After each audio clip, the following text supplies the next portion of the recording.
You know, for years we've seen various government ministers make these outlandish promises about housing targets, how they're going to build hundreds of thousands of houses. Where exactly? Floodplains? Farmland? There's a thing for another video, isn't it? And we wind up right back here with the same problem.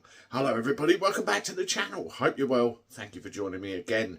Now there's something trending on social media yet again, and it has been on and off a week, and that's this business of Keir Starmer turning round and saying he's going to build 1.5 million houses over the course of his government because he wants people to own their own. Here's the article right here for all of you that want to catch up with it. Now, really, how many times and how many prime ministers, how many ministers have come out with crap like this?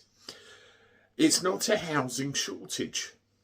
It's a population problem. And also it's the affordability of the damn things as well. Is it supply and demand? Is it something else? I'll give you a little bit of background. Before I met my wife and before I had kids and everything else, I lived in a one-bedroom flat. It was mine. I owned it. The plan was to, sell it at hopefully a profit, put down a deposit and get a house. And then the recession hit and took hold. Everything went to hell in a handbasket. I ended up being a taxi driver.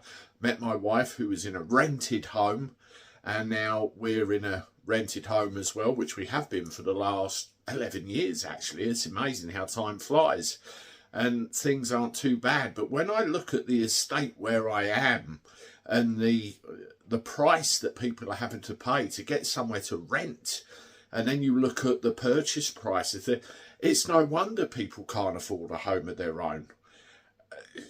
And you think, we have problems? What about our kids after that? Now, if you look at the 1.5 million home thing, it's a fallacy. It's bullshit. It's not going to happen. If you calculate the remaining term of his government and how many houses would have to be built every day, it's just not feasible or doable. Now, what is the real problem here? There's too many people in this country, too many people having children when they come into this country who then grow up and have children again. Our infrastructure, including our housing, wasn't designed to cope with this kind of strain. You have to address the population issues. That's everything, right across the board. Only then will it start to become clearer. You let me know what you think in the comments.